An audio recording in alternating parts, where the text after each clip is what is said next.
Have you heard the strange tales of the Whistler?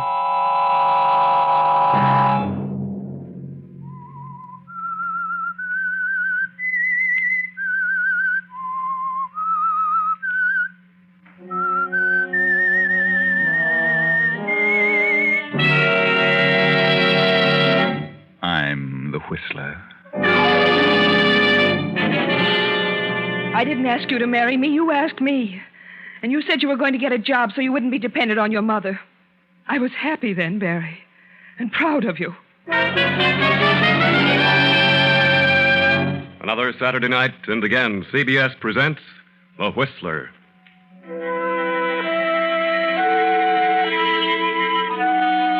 I, the Whistler, know many things, for I walk by night. I know many strange tales, many secrets hidden in the hearts of men and women who have stepped into the shadows. And so I tell you tonight the weird story of the man who waited. A huge estate spreads out before you, the ancestral home of the Bartletts, set amid the peaceful New England countryside. The war has not yet come. It is 1937. The estate is ruled by Lydia Bartlett, a cold, cantankerous woman ill with heart trouble. Into this unhappy setting has come young Genevieve Garrison to act as secretary companion to bedridden old Lydia Bartlett. Lydia has but one child, a son, Barry, recently returned from a tour of Europe. The handsome young Barry is immediately attracted to lovely Genevieve, and after a month has passed... Genevieve, where are you? I'm up here, Barry. Oh, I've been looking all over for you. So this is your hiding place. No one ever comes up here, except the birds. It's mighty windy up here in the tower. I love it. It sings to me. Yeah? You're a strange girl. You know, I think you're part of this wilderness. Some wild thing that shows itself for an instant and then disappears. That's your charm for me, Genevieve. That unattainable wildness that lures me. Please, Barry. Oh, I know Mother'd have a fit if she knew I were in love with you. Then you must be sensible, Barry. After all, she controls the estate. And you'd have nothing if you were to make her angry. Your eyes are almost black when I see them so close. Are you frightened, Genevieve? No. That is... Your heart's beating so fast. I know. Let me go, Barry. Are you frightened? Or is it that... Yes, I am frightened. Will you marry me, darling? Barry. I mean, would you marry me if I were able? Yes, Barry, yes. You know that. I'll have to find some sort of a job if we marry. Mother would cut me off in a minute. You know how she feels about marriage. Yes. We'd best forget about it, Barry. I wouldn't want to cause any trouble between you and your mother. You better go now. Oh, you're too lovely for words, Genevieve. Barry. I love you, darling.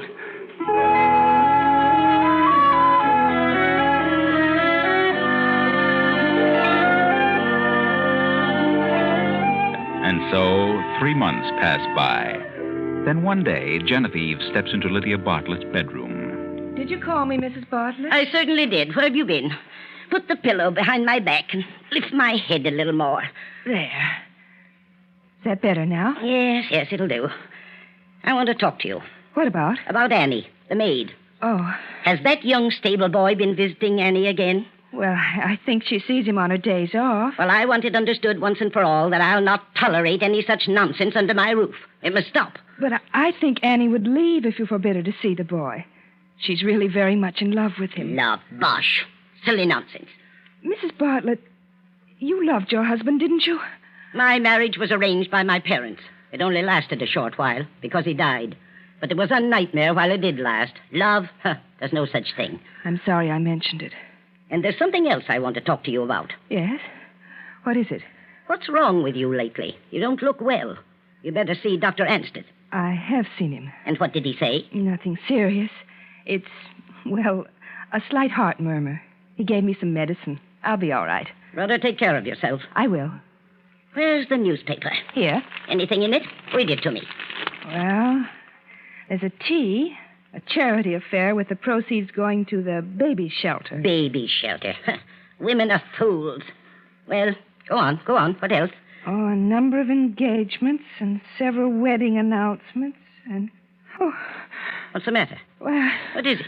well, it's something about your son. Barry? What do you mean? Read it.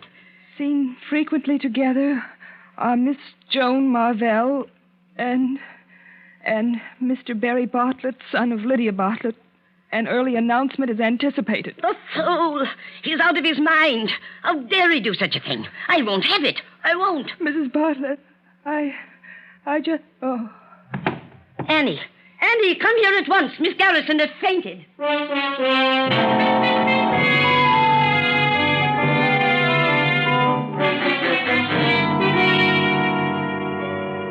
How are you feeling, Genevieve? Mother said you'd been ill, that you had some sort of an attack. It wasn't anything. I had rather a shock. My heart isn't too good. I was reading the paper to your mother, and I noticed your name coupled with that of a Miss Marvell. Oh. It was silly of me to give way because I know it can't mean anything now. Genevieve, I think I'd better come right out with it. You mean it's true? Oh, Barry, how could you? I've been trying to get up here to discuss it with you. You know that such an arrangement as ours is no good. Why, if Mother ever found out we were married, we'd be sunk. It's very unfair. It's just as unfair to me. I didn't ask you to marry me. I was content the way things were. But when you asked me to be your wife, you said you were going to get a job so you wouldn't be dependent on your mother. I was so happy and so proud of you. Well, I tried to get a job, but it's terribly awkward trying to find something to do when you're not accustomed to it. And you can't ask a man of my position to go out and become a garage mechanic or something like that. There's nothing dishonorable in becoming a garage mechanic. Oh, don't talk nonsense. Naturally, I can't tell my friends my reason that I'm married. Naturally. I met Joan some time ago. I was up at King's College with her brother Ned. She's grown up to be most attractive. More attractive than I am, of course. I didn't say that. It would be a very suitable marriage. The Marvells have pots of money, and the old man would give me a place in his business. Oh, naturally, I planned to take care of you, make you a suitable allowance, and that sort of thing, if you'll divorce me. As a matter of fact, Joan knows all about you and has consented to marry me if I can get a divorce. She knows about your being married to me. But there's something else she can't know, Barry. Why, what are you talking about? I'm going to have a child. Your child. Child? Who knows about it? Dr. Ansdeth. I went to see him, and he told me what was wrong with me. Well, Ansdeth's a good sport. He won't talk. Anybody else? I've told no one else. But I think Annie suspects. Oh, I hope it doesn't get to Mother. But you can understand now why I can't divorce you. I can understand why you think so, but I still think it's a shame. Why do these things have to happen to me?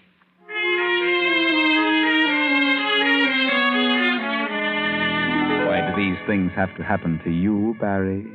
But yours is no great tragedy, though you think yourself so ill-used.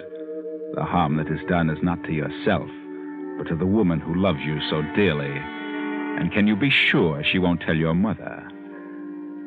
Is there anything else you want, Mrs. Bartlett? Yes, Annie. You're not to let that Joe Moberly into the kitchen. Is that clear? I'll not have that sort of thing going on in my house. I'm not seeing Joe in the house. And when I see him open and honest, like respectable people. I'm not the only person in this house that is a gentleman friend either. Well, I'd like to know who that person is. I'm not saying anything against anybody. Only, if I can't see my Joe that keeps his distance and knows his place, why should anybody else be allowed to have a man in this house? Ask Miss Garrison to come up here at once.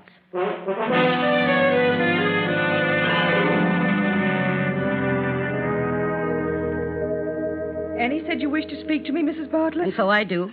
I'll come right to the point. What's going on behind my back? Behind your back? I don't know what you mean. Oh, yes, you do. You lie very badly. Out with it. I don't understand. Did Annie say anything about me? I was berating Annie for seeing that Joe, and she tossed her head and said she wasn't the only person hereabouts who had a gentleman friend. Only her gentleman friend called on her open and honest. Well, is there anything to what she says? Yes. I have a gentleman friend, as Annie puts it so elegantly. I have more than that. I have a husband. A husband? Your son, Barry. Barry? Barry? You're lying. You're lying. He wouldn't dare. He knows what he means to me. He couldn't do this to me. It seems he did, Mrs. Bartlett. Then you tricked him into it. Of course you would say that. But I did nothing of the sort. I loved him. He asked me to marry him so he might free himself of your hold on him. Barry did that? I'll not believe it. Of course you won't believe it.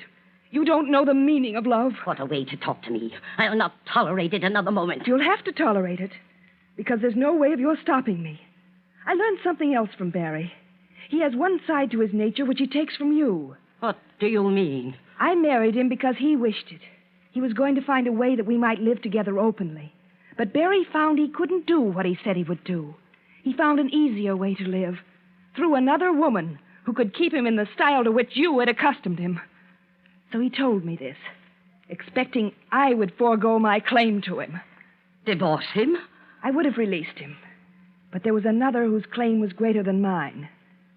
His child. Oh, disgraceful. Under my very roof. I can't endure any more of this. I'll call my lawyers. I'll cut him off without a cent. My medicine. Medicine. Oh.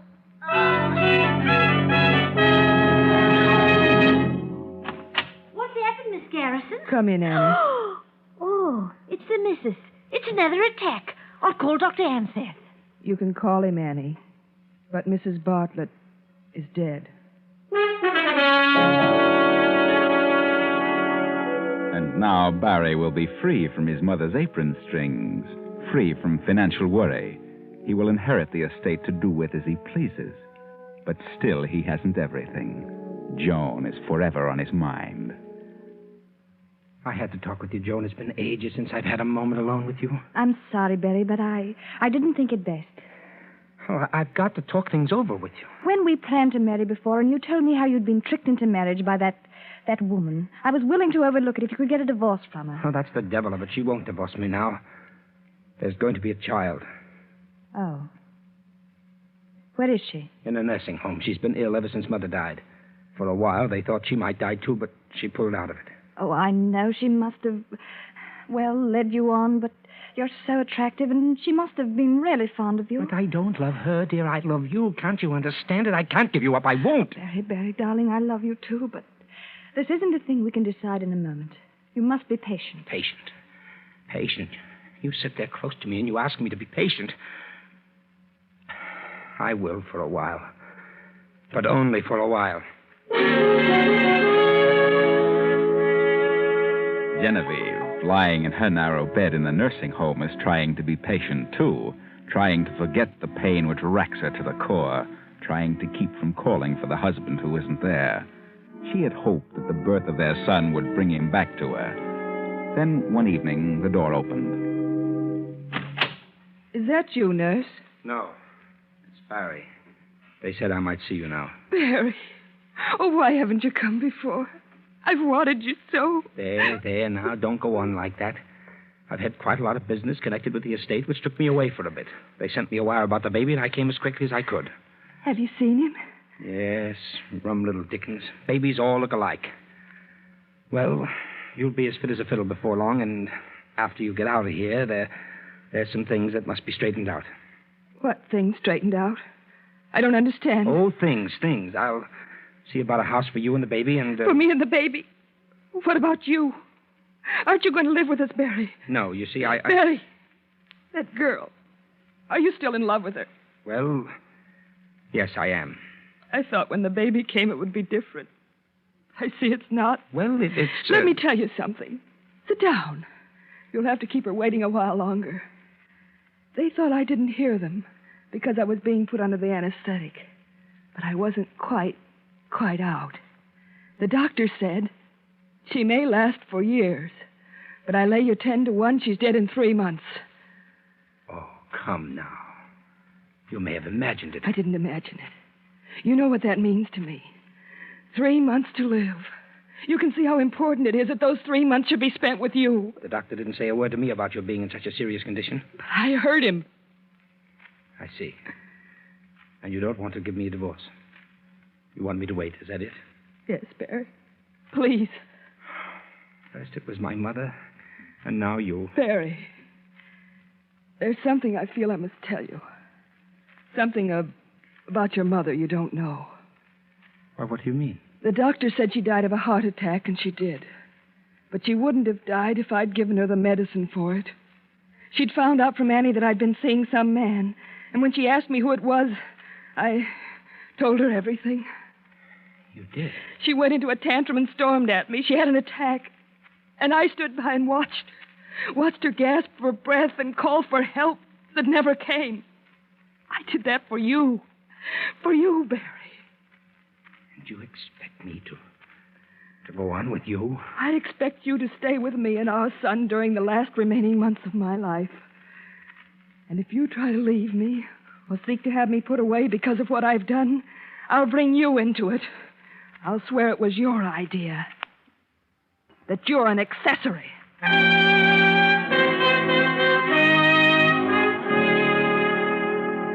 The months go by. 1, 2, 3. And Genevieve, remembering the conversation which she had overheard between the doctor and the nurse, cannot believe it when she finds herself unmistakably improving in health. Well, Genevieve, you'd had a rather severe time of it before the baby came, and you were quite run down. But you've done very well. You must watch your heart, though. Avoid any strenuous activity and keep as calm as possible.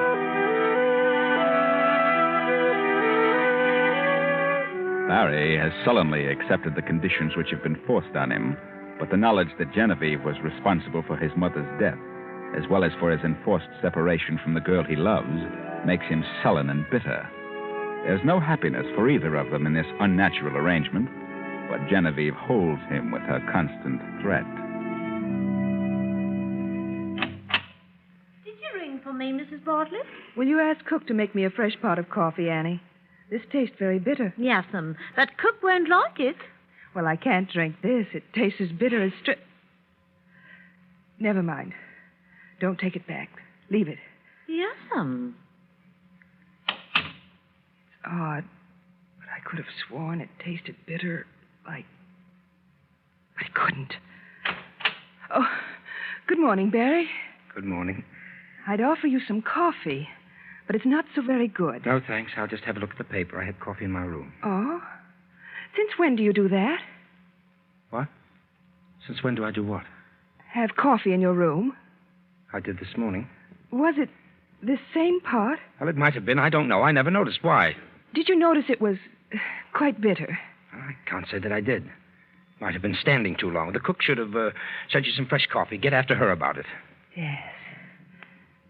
It might have been standing too long. It might have been standing too long, but you don't think so, do you, Genevieve? Not when you know how your husband bitterly resents his enforced stay at your side, how he wishes the doctor's prognosis of your case had been fulfilled. If only there was some way to break up this infatuation with Joan before it's too late. Why not call Joan? Talk to her yourself. Miss Joan Marvell, ma'am. How do you do, Miss Marvell? Come in, please. Thank you. That will be all, Annie. I suppose you're wondering why I sent for you. Yes, I was a bit surprised, to say the least. I want to talk to you about Barry. Barry's my husband. We have a child, as you know. This is his home, and I've done everything possible to keep him here where he belongs. But so long as you continue to see him, it will be more difficult for him to make a decision. What makes you think I've been seeing him? I can tell by the way he acts. He thinks he's in love with you. And he will continue to think so until you make a definite break. Well, Mrs. Bartlett, I've not been seeing Barry. He's tried to reach me many times, but I've purposely avoided him. Are you sure? Yes, because I'm going to be married to someone else. So you have nothing further to worry about. Does Barry know this? No. Then why haven't you told him? I intend to tell him today. I wish you would. He's been acting strangely of late, and I'd feel ever so much easier about things if you let him know the truth. I understand, Mrs. Bartlett. I hope you'll be very happy, Miss Marvell. And I do thank you for coming. So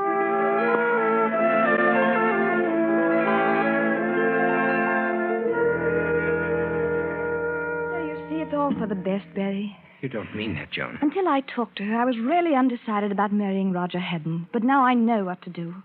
She's a lovely woman, Barry. The most tragic eyes I've ever seen in my life. You must go back to her. She wants you, needs you. You must forget about me. So she sent for you, did she? Yes. She thought she was being clever. Oh, why doesn't she give up? She knows how I feel. I do wish you hadn't gone to her. I'm glad I did. I know now what to do. And having seen her, talked to her, I understand you so much better.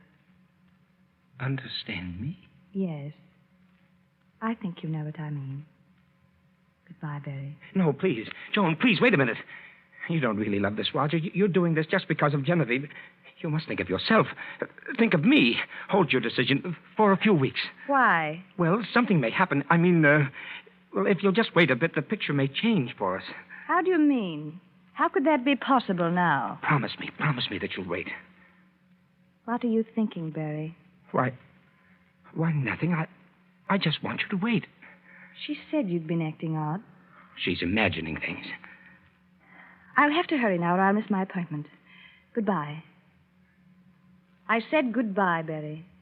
Oh, yes. Goodbye, Joan.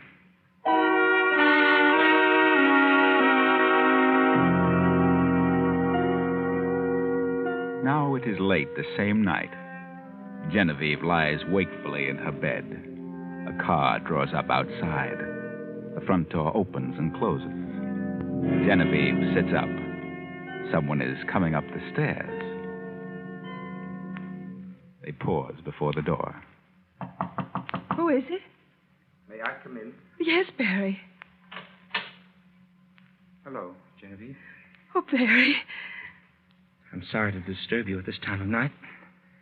How do you feel? Why, I feel much better, Barry. Well, Joan told me that she'd talked to you this afternoon. Yes, Barry. We're all washed up, you know. She asked me to come back to you. Oh, Barry. If you only would. There's a lot of unpleasant memories between us. I try to make you forget them, Barry. I had decided to go to California. Oh, Barry, please don't. Stay with me. I need you, darling. Please don't go. All right, Genevieve. If that's the way you want it. Barry, you don't know what this means to me. We'll really be together again. You and the baby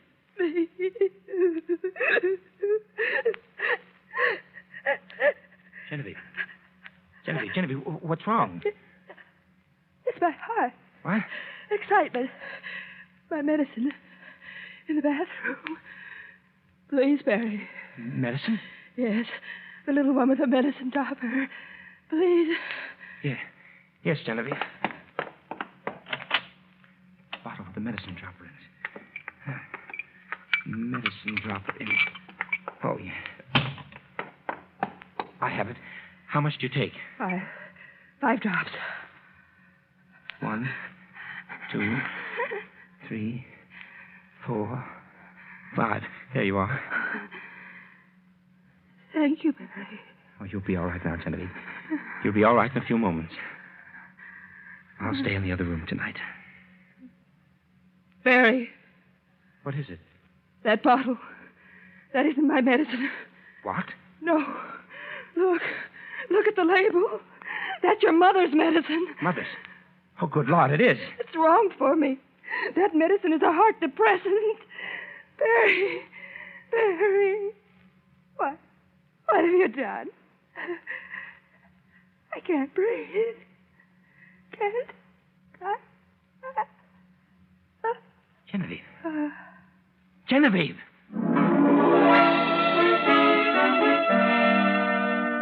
Well, Barry, what have you done? Genevieve is dead. Isn't this what you wanted? You're free now, Barry. Free. Then, 45 minutes later, Dr. Anstead hurries into the bedroom. Well, Barry, what is it? What's happened? I don't know, Doctor.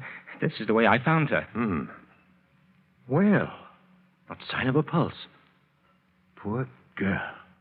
I can't understand it. She'd improved so much. She's dead, Doctor? Yes, Barry. I'm sorry. I'm completely dumbfounded. Wait a moment. What's this? What? What on earth? Why, she's taken some of this medicine. Good heavens, yes, I can smell it in the glass. Well, what's wrong, sir? This isn't her medicine. I prescribed this for your mother. My mother? Genevieve's heart needed a stimulant. This induces the opposite reaction. Oh, she took this by mistake. By mistake? But how on earth could... Well, there's nothing we can do for her now.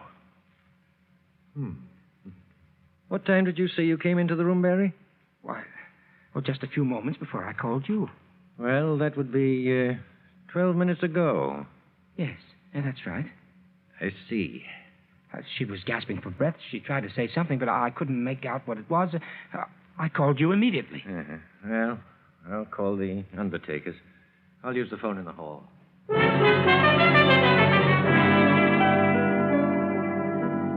body's in this room, Mr. Andrews. Come in. Thank you. Barry, this is Mr. Andrews. Oh, how do you do? How do you do? Mr. Andrews is a police inspector. What? Why the police? I thought you called the undertaker. Not yet. Well, why the police? Barry, here's a letter your wife gave me not so long ago. It says on the envelope, to be opened at my death. A letter? Yes, I'll read it to you. Dear Dr. Ansteth, for many months now, my husband has been in love with another woman. I refuse to give him a divorce. Lately, he's been acting in a strange manner. I know he wants me out of the way. I know he has tried to poison me. I have hoped and hoped that I could bring him back to his senses. But now I'm afraid it's too late. If my death occurs, I want you to investigate the circumstances thoroughly. Signed, Genevieve Bartlett. But that's ridiculous. I never thought of such a thing. It's all pure imagination. I came back here tonight to stay. I realized what a fool I'd been, and that letter doesn't prove a thing. It proves a motive. And furthermore, you lied about the time you found her. Lied? You said you came into this room 12 minutes before I arrived. You said she was trying to speak, and that you called me at once. 12 minutes elapsed from the time you found her till I came. Yes, that's what I said. But she had been dead almost an hour when I saw her. What? You waited, Barry. Waited till you were sure she was dead. Then you called me. No. Wait a minute, Doctor. I can explain. You can explain down at headquarters. Come on.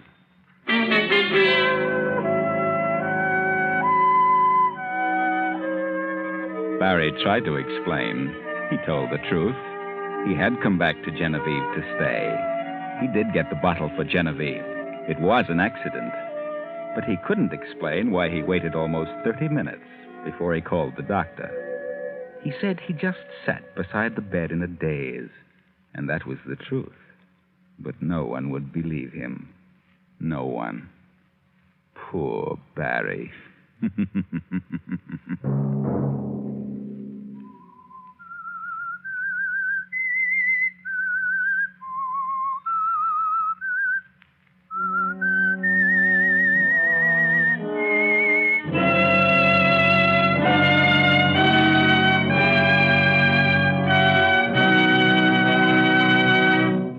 CBS has presented The Whistler.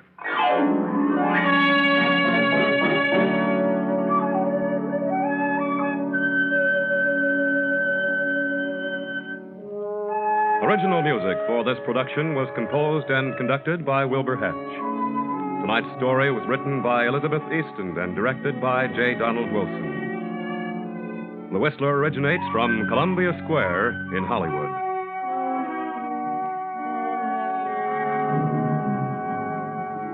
Next week, same time. I, the Whistler, will return to tell you another unusual tale. Good night.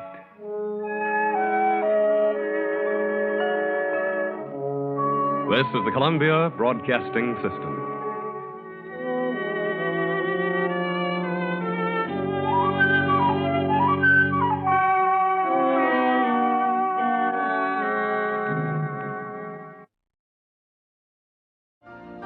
You've been listening to the OTR Gold Network.